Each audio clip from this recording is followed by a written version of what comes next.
Many scary things can happen at sea, but there are no sea monsters, rogue waves, or pirates in this particular story. The question is, how do you take your terror? Well, if your answer was pure, unfiltered, and with a splash of flaming hot and choking claustrophobia, then that's what we're serving up in today's Sea Story, a real-life submarine horror story. Of the various stories I've actually heard from submarine veterans on USS Blueback, this one probably ranks as among the most terrifying. And ultimately, this post is dedicated to the 3 men who perished in this fire. Now, fires on a ship are bad enough. A fire on a submarine is even worse. This particular story takes place on Bonefish in 1988.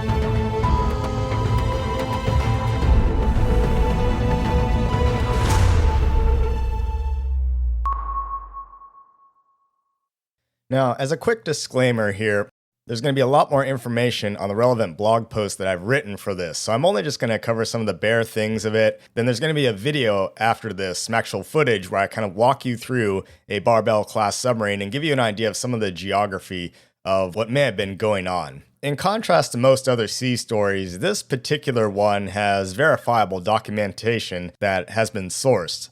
So therefore, the following is my best attempt at reconciling the facts found in the official and unofficial documentation with what was found in the personal recollections. So any less would really be negligent on my duty as a historian.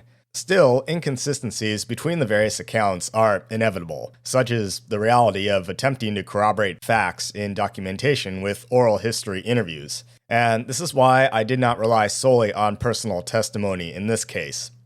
As such, this stands as but one interpretation of the events under discussion. Now, I am not trying in any way to discredit any survivor's recollection of this event, but it must be understood that human memory is imperfect and highly susceptible to influence over time. Additionally, the human brain tends to dilate or compress perceived time under extreme stress. So the timestamps should be viewed as a general indication of the sequence of events. Therefore, in instances where personal testimonies disagree with documented findings, generally the latter is used, and the appropriate sources have been cited. Of course, the views expressed here are the presenter's own and do not necessarily reflect the official policies or positions of either the Oregon Museum of Science and Industry, OMSI, or the United States government. While strong efforts have been made to ensure accuracy, all information is subject to change without notice. All personal statements, opinions, omissions, and errors are the commentator's own. USS Bonefish was one of 3 Barbel-class submarines constructed. The others were USS Barbel and USS Blueback. These were the first production attack submarines with teardrop-shaped hulls and the last class of diesel-electric attack submarines in the U.S. Navy. All 3 were commissioned in 1959 and served for about 30 years, being retired in the late 80s, with Blueback being the last in 1990. Our story begins in April of 1988. The final months of Bonefish's service were marked with difficulties. By April of 1988, she had been in service for nearly 29 years and was experiencing maintenance issues with several of her systems and pieces of equipment. Lieutenant Commander Pete Lestrange, Bonefish's executive officer at the time, recalls, "The ship had last been to sea in fall of 1988 and had returned from sea with a number of significant mechanical issues, including severe problems with her main engines, the air compressors, and the freshwater still. It appeared that it was going to take some time to return the ship to a seaworthy status. Additionally, crew morale seemed to have been very low at that point, although they were all working hard in trying to repair and maintain the submarine." Lieutenant Commander Lestrange adds that Bonefish had spent about 3 months undergoing maintenance and was scheduled to get underway for a quote-unquote fast cruise, which would last around 1 or 2 days to test her systems. This event was also canceled due to the commanding officer, Commander J. Toney, being replaced by Commander Mike Wilson. In the XO's opinion, once Commander Wilson replaced Commander Toney, the crew's morale significantly improved. The repairs were completed and the scheduled fast cruise was completed. Bonefish got underway for 3 weeks at sea in early April. The first few days focused on testing the boat's systems as well as crew training and qualification. This was followed by a submarine versus submarine exercise with a nuclear-powered Sturgeon-class boat. Following that exercise, she turned south-southeast and proceeded to a rendezvous with the USS John F. Kennedy carrier battle group. Around the same time, the Oliver Hazard Perry-class guided missile frigate USS Carr also got underway from Charleston, South Carolina, with Lieutenant Commander Wade C. Johnson in command. They would arrive in the Jacksonville operations area and rendezvous with the John F. Kennedy and Bonefish to conduct anti-submarine warfare exercises. On 24 April 1988, Bonefish was about 160 miles off the eastern coast of Florida in the Atlantic Ocean. Bonefish was simulating an enemy diesel-electric submarine attempting to, quote-unquote, sink the carrier with USS Carr and an SH-3 Sea King, call sign Dusty 613, from USS John F. Kennedy tracking her as part of an ASW exercise. Now, our featured tour guide for this story is the volunteer tour guide Rick Neault. Rick is a former quartermaster second class. Unlike the land forces where quartermasters are in charge of supplies and provisions, in the Navy they're actually responsible for navigating a vessel. Now, as of 2024, OMSI has only 2 tour guides, both volunteers, who served on the 3 Barbel-class submarines between them. In Rick's case, he served on USS Bonefish from 1984 to 1988, and after that on USS Blueback from 1988 to 1989, currently making him the only tour guide who has served on Blueback herself, and of course 2 of the Barbel-class submarines. Consequently, he actually knows Blueback better than any of us, and we generally always pick his brain whenever he comes on board.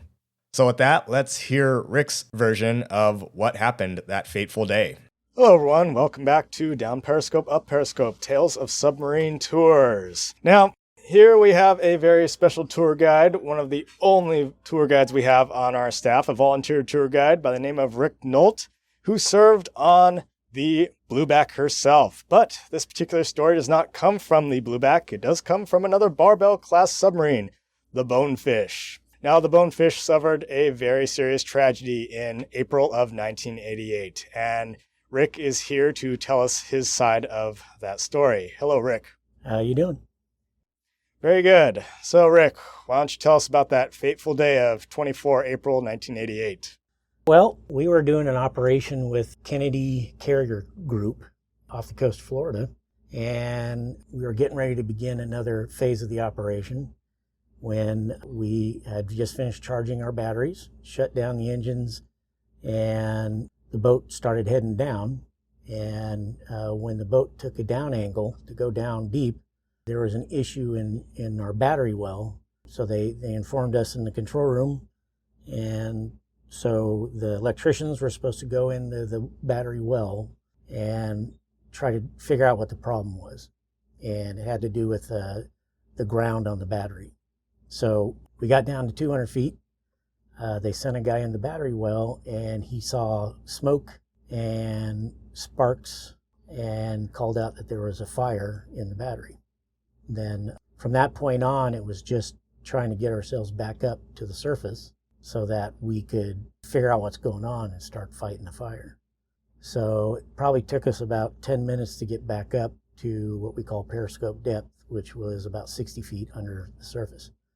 And we got up there, they stuck up a couple periscopes. We were hanging out there just to see if we could figure out what's going on and figure out to do something before coming to the surface. And it was at that point that the fire actually flashed, and it filled the boat with this really, really thick black smoke. At that point, we had to emergency surface so that we could get the thing under control and get the smoke cleared out, because you can't really do a lot when you have really thick black smoke. So we got up to the surface, and we used the engines to suck the smoke out of the boat.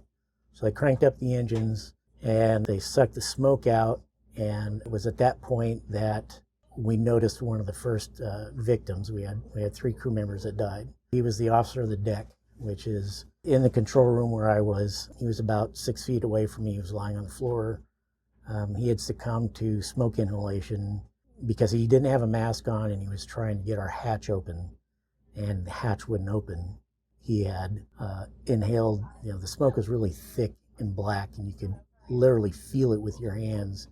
By the time the smoke cleared and they were able to get to him and see what was going on, that black stuff had pretty much coated the inside of his mouth and lungs and everything, and he was pretty much gone. His name was Ray Everts. They had got the smoke cleared. The rest of the crew fighting the fire, pretty much in the crew's berthing space on the port side, trying to fight the fire from there. But they had to pull the bunks out because that was berthing space. So to get to the fire had flashed up into the hull insulation. So they had to get the bunks out and get the stainless steel covering off the wall so they could get to the actual hull insulation that was on fire. And that was the problem. They were just really, really having a hard time getting to the hull insulation. So for a period of about 15 minutes, they were trying to do that when there was an explosion. It was a minor explosion, and it caused a fireball, believe it or not, to shoot out of an electrical panel and kind of traverse the beam of the boat. And there was about 3 crew members there that were fighting the fire that were burned by that.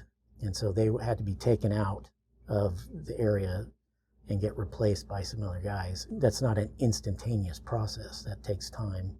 So by the time they got those guys out and got some replacements in, there was another minor explosion.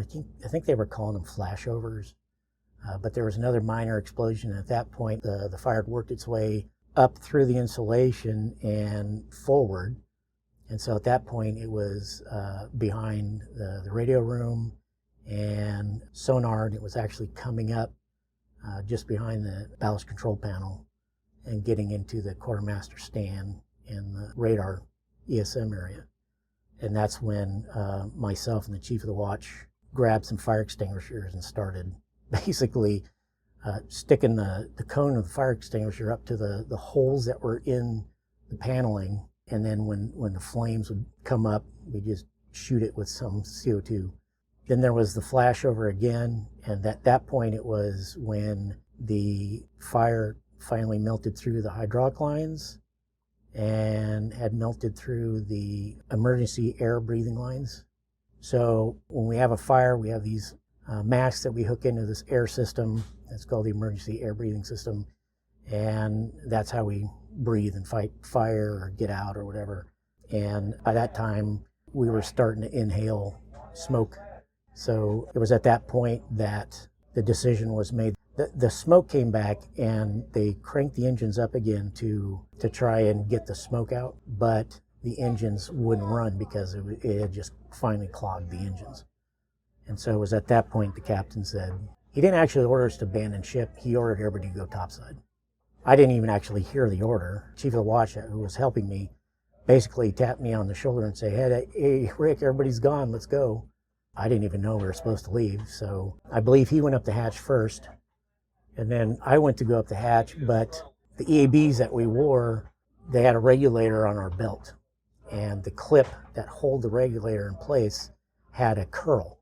It curled up, and so what would happen is you go to take the regulator off, and that hook would catch your belt, so you couldn't get it off. So I tossed my mask and started to go up the hatch, and I could only go so far because my hose was only so long.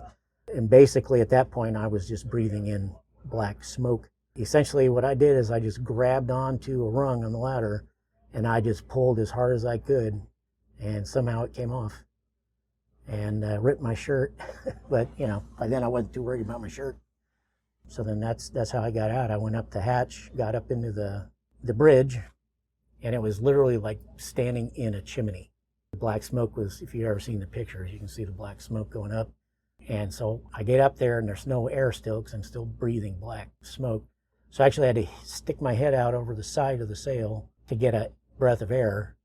And then I just started throwing up and coughing, and it was pretty disgusting.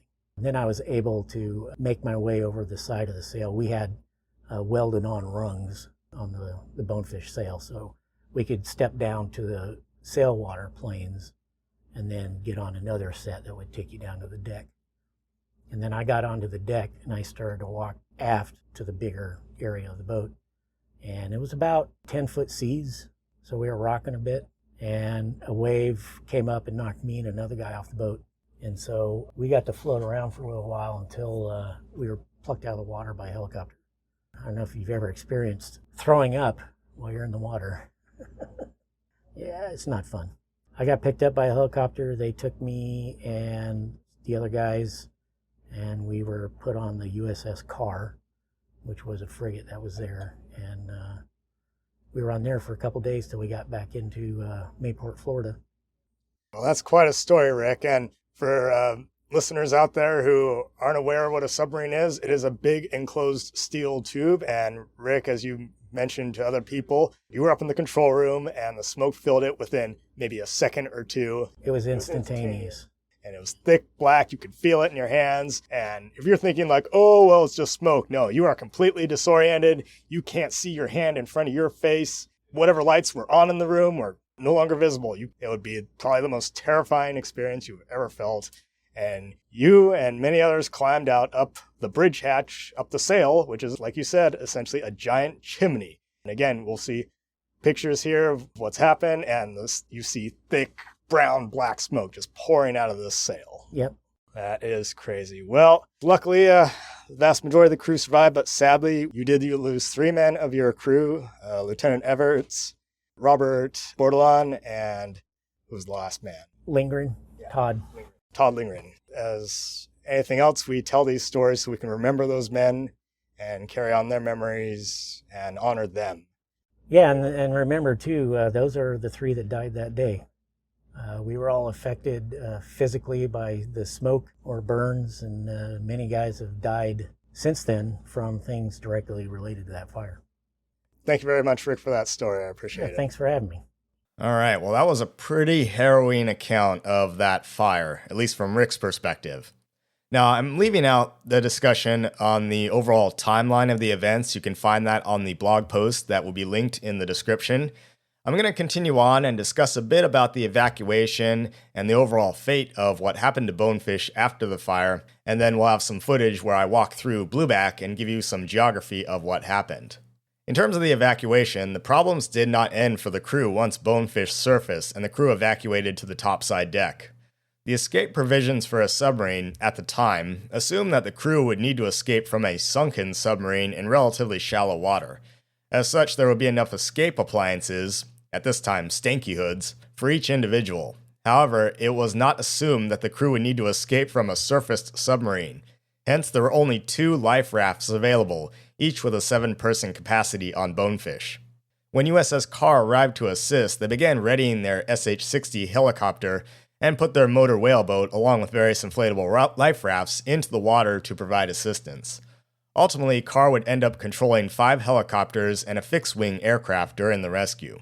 Jim Chapman, a crewman aboard the SH-3 Sea King Dusty 613 from John F. Kennedy, had been tracking Bonefish on her dipping sonar as part of the ASW exercise.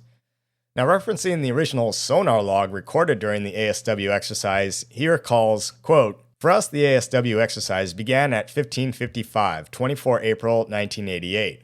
Our first simulated attack occurred at 16:22. At 16:28, I heard what sounded like an explosion and frantic UQC transmission.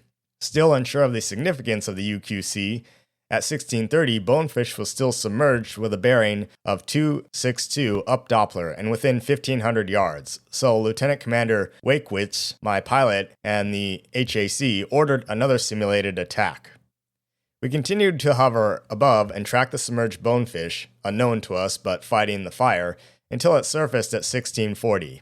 Hovering less than 100 yards from the now surfaced Bonefish, the HAC immediately radioed the USS Carr of the unfolding emergency. The Carr ordered us away, saying that they were en route, but our HAC replied, quote, "Negative, we are commencing rescue operations at this time," end quote. Below us, the Bonefish crew began frantically pouring out of the hatches like ants out of an anthill on a hot summer day. They desperately jettisoned their breathing devices, we call them OBAs, and melting boots. Meanwhile, the USS Carr was flailing to put their H-60 out of the barn to prepare for their rescue attempt. What Commander Johnson could not understand from his vantage point is that I was doing a triage from the air as to which Bonefish crewmen to take next. I took the most injured first. The Bonefish crew members, under direction of my hand signals, passed the rescue strap from man to man until I got to the right person, most injured. It is noted that there was one instance where a partially unconscious, heavy-set crew member lying on the sail was put into the rescue strap facing backwards, but due to the seriousness of his condition, I assessed that it was worth the risk to continue the evolution and successfully brought him aboard the helicopter. Dusty 613 was on sea during the initial explosion and fire and remained in position above the Bonefish until it surfaced, and only left the scene after we could not physically fit any more souls aboard.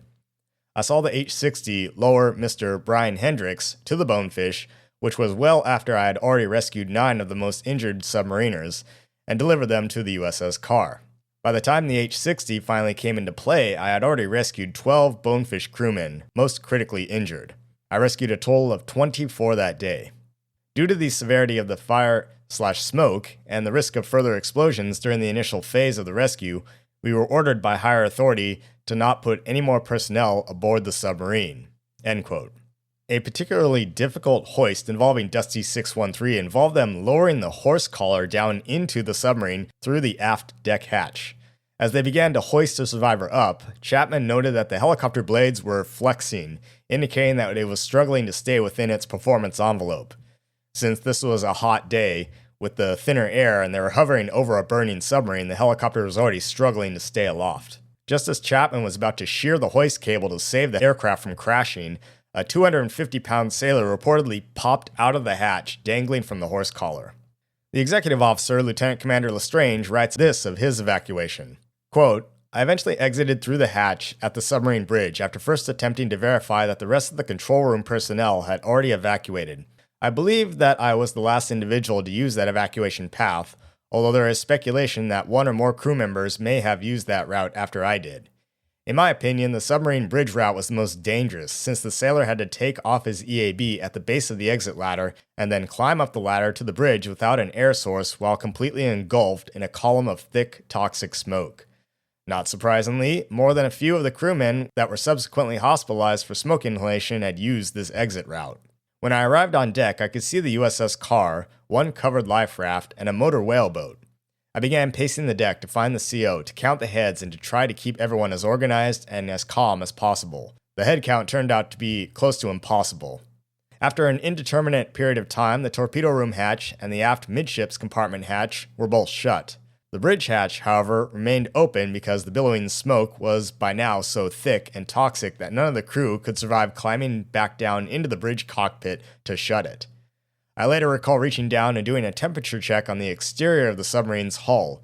It was distinctly hot to the touch. I recall wondering if the Bonefish would literally blow up underneath us before the evacuation was complete. The last evacuation helicopter flight picked up 3 personnel, one last crew member, the CO, and I. I recall looking at my watch and noting that it was about 20:30. The helicopter flew to the USS Carr, and the CO and I headed for the ship's bridge.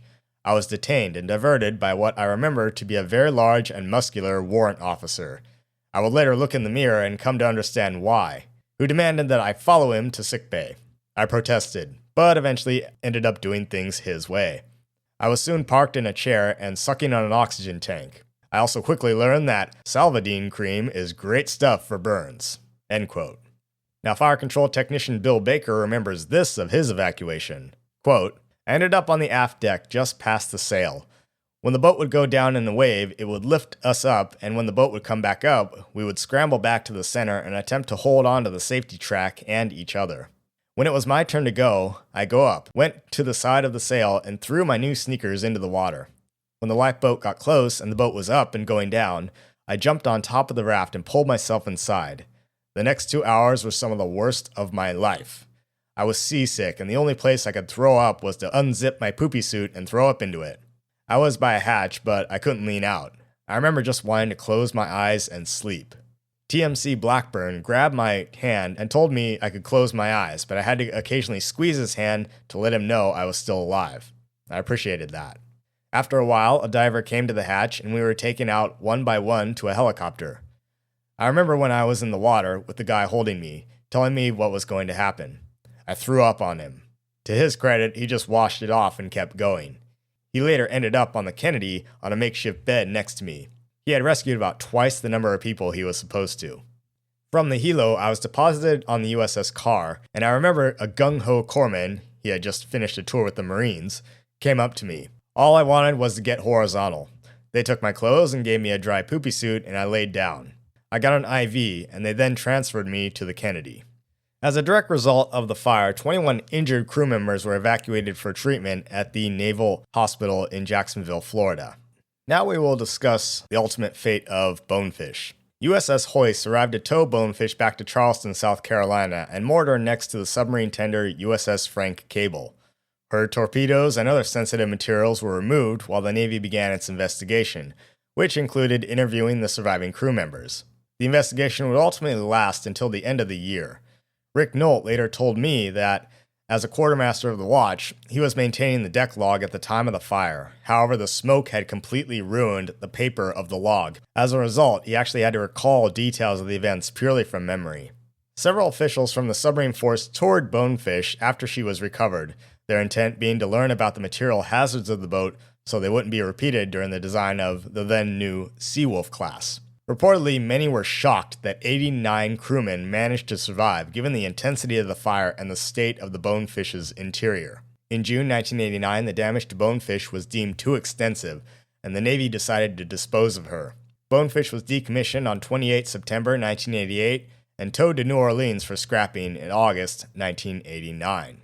Alright everyone, so I'm going to use this video to give you an idea of some of the internal layout of Blueback herself. Now, of course, Blueback is the only surviving Barbel-class submarine since after the fire, Bonefish was scrapped. But according to our tour guide, Rick Neault, the layout of all three of the Barbel-class submarines, at least late in their career in the 1980s, was all pretty much identical, although they were all built by three different shipyards. So whether or not they're identical down to like the individual nuts and bolts is somewhat debatable.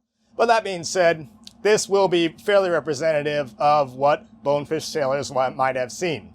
Now, I have made efforts to make sure my information is fairly accurate, but if there's any Bonefish sailors out there, then your recollection may be a bit different. So apart from that, all errors and omissions are my own.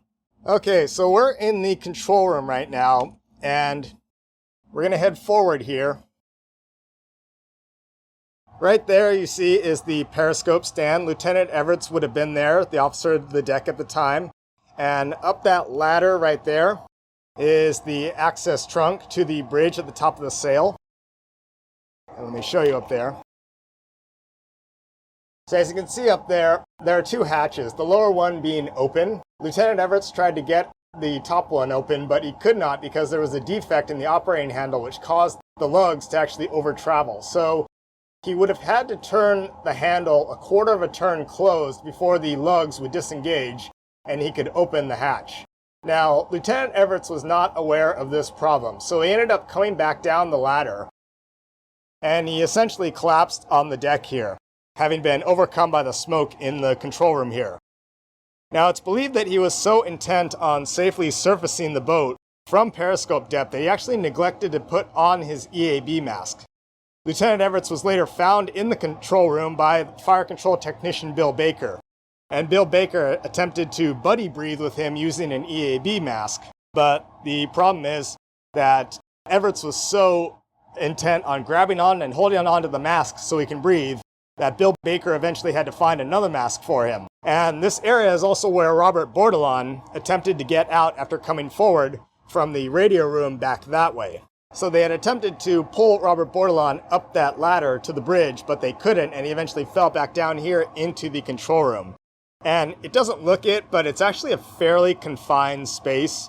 And especially when you look up that trunk, that's a really confined space. That's basically a 25-foot climb up there, beyond that hatch up there, and up to the bridge. It's not as easy as it looks. And I've climbed up there myself, and it's pretty confined. It's all steel, very hard surfaces. Now imagine climbing up there and it's choked with smoke. You can't breathe, you can't see. I don't care how well you can hold your breath. That's a tough climb. So, and as Rick said, he also evacuated up that way as well. And it was basically like climbing up a giant chimney. I should also mention here that these gray cones are not original to the submarine. They were put here by the museum so that little kiddos can climb up there and look through the periscopes. Now right here, we have the ballast control panel here on the port side. And right there, this table is the navigator's plotting table. And back there is the radar and ESM space. Rick, being quartermaster of the watch, was standing here. Lieutenant Everett was basically right over there. And once the alarm sounded for the fire, everyone got on their EAB masks and they plugged into oxygen manifolds. There's one right here. It's covered in foam, so you can't really see what it looks like. But they would have plugged into those oxygen manifolds and started breathing. And as Rick said, the entire space instantly filled with smoke. You could literally not see your hand in front of your face. And whatever lights are on in this room, you wouldn't be able to see those either. I could actually black out all of the lights in the control room. You still would not see them. That's how thick the smoke was.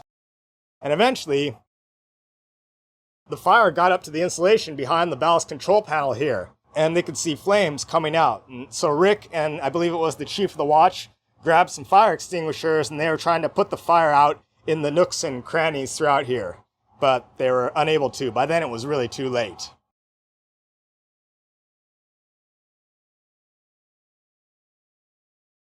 So what we're going to do now is we're going to head down this ladder here, and I'm going to show you where I believe the fire began.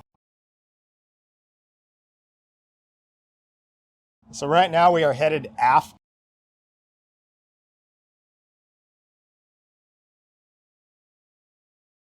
So beneath our feet right now is the forward battery well, and it basically goes from just on the other side of this ladder here all the way back down that way to just the other side beyond that hatch over there.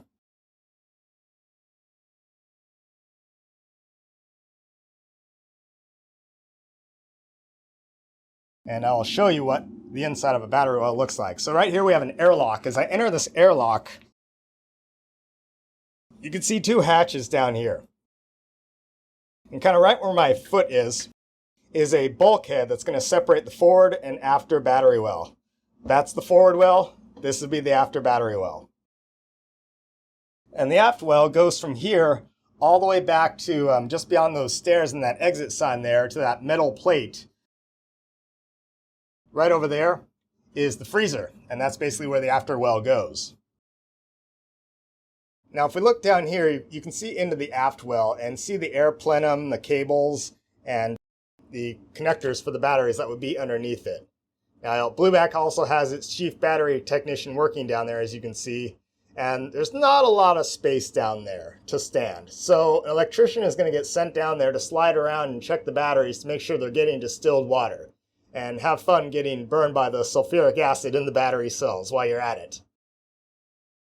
To give you an idea of the size of one of the battery cells, right here in our scullery is a model. It's a wooden mock-up. There's 504 of those suckers right there.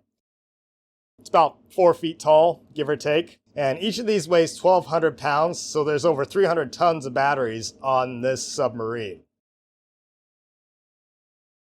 Now we're going to head forward again, back through the airlock. And I'll explain the berthing spaces and where the fire began.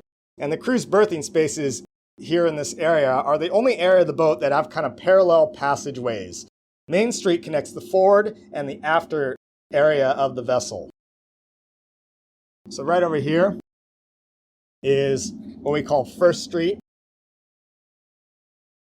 Now, it technically can connect here to the forward area, but that's the goat locker up there, and you would not be allowed up in that area unless you're a chief petty officer or you're invited.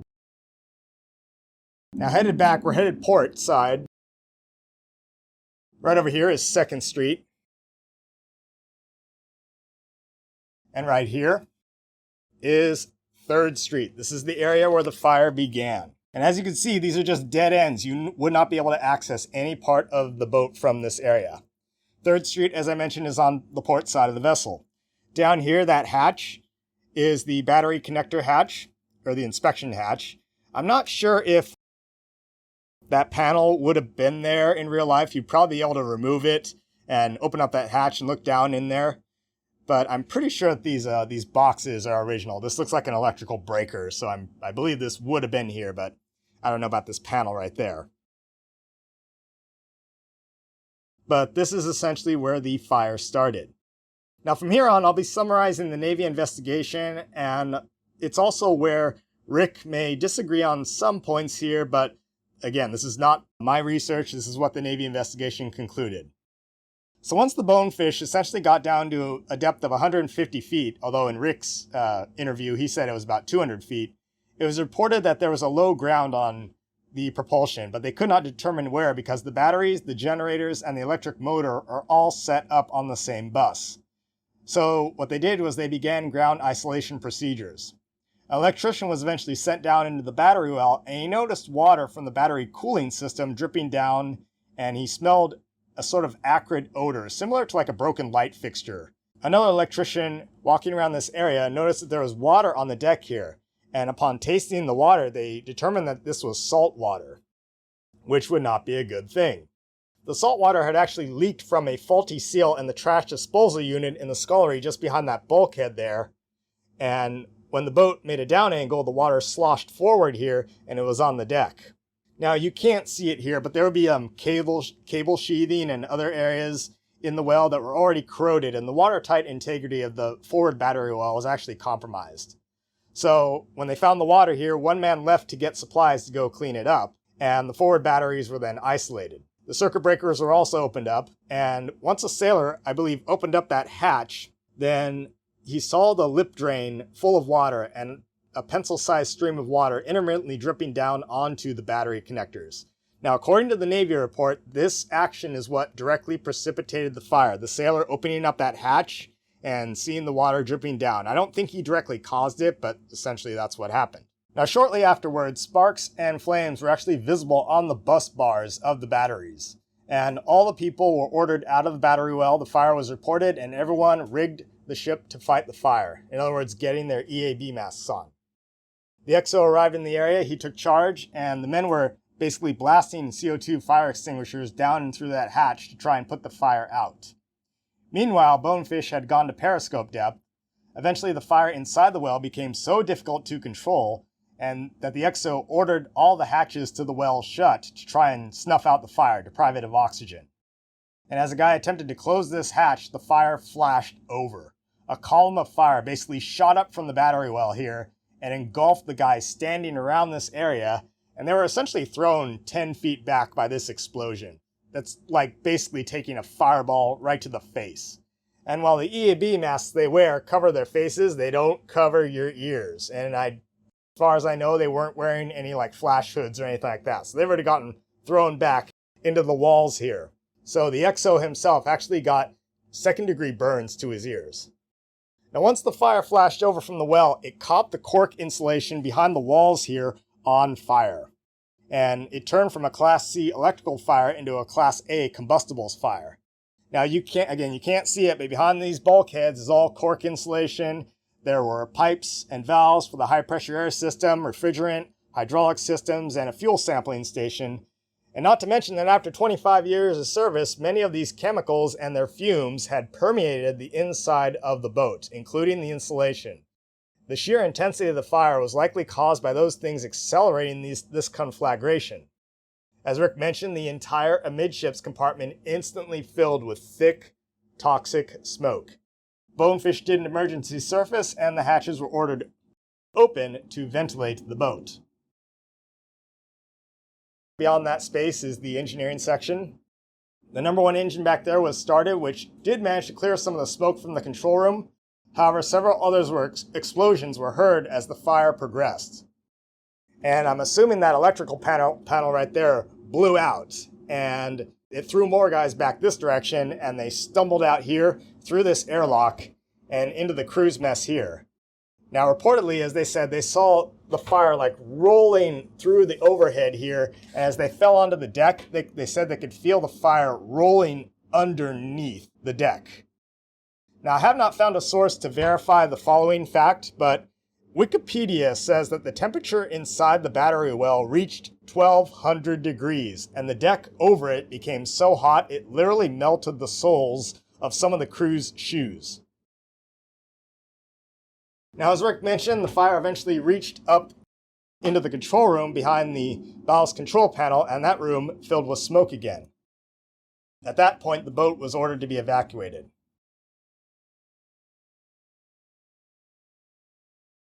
As you can see, there's no hatch here to stop this, so this whole space in the amidships compartment here was ordered evacuated, and crew had either evacuated to the mess or to the torpedo room up there. Now, apart from Lieutenant Everts and Bordelon, the third crew member killed was Yeoman Marshal Todd Lindgren, and I'm going to head up to the Yeoman shack where he was found.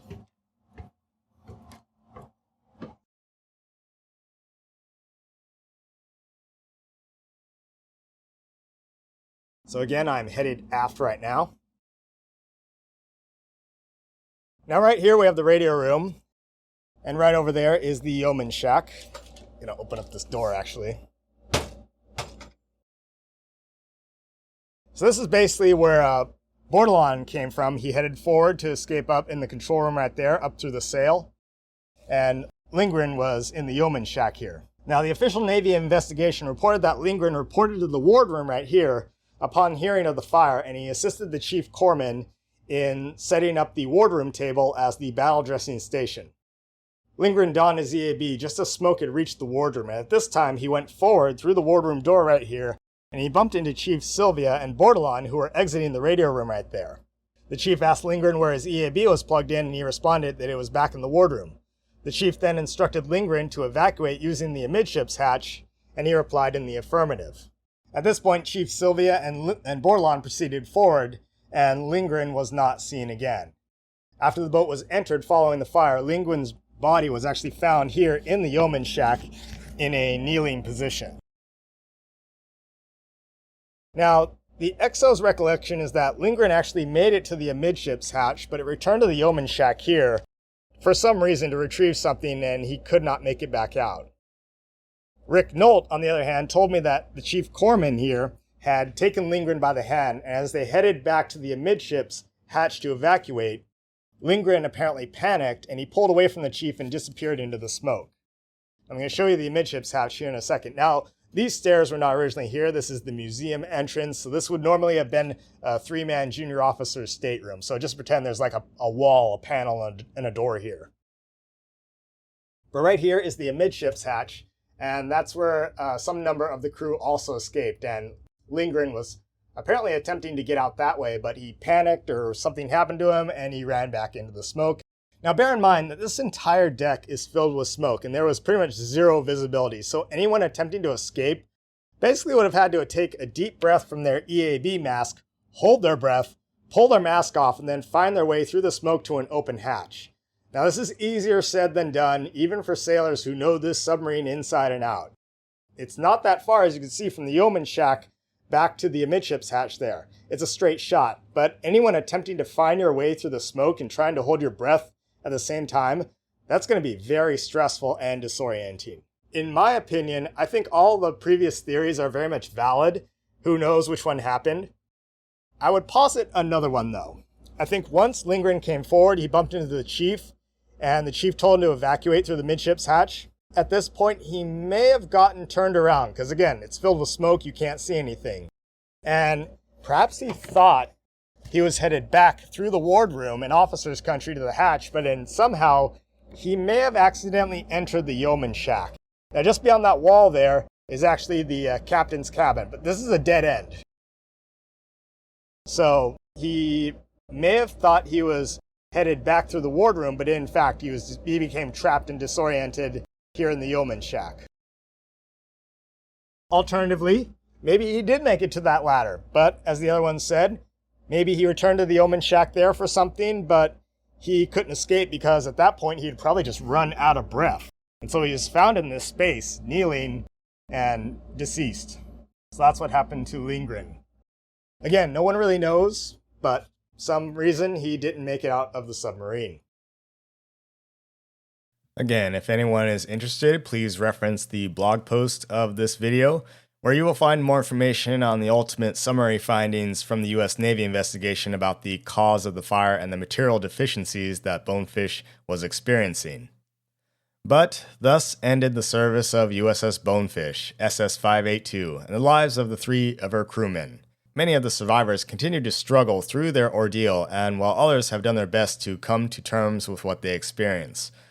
But as always, we shall do our best to keep them in our memories. And it's also worth noting that this post was published on the 36th anniversary of the Bonefish fire. So may those men and the event never be forgotten. Thank you.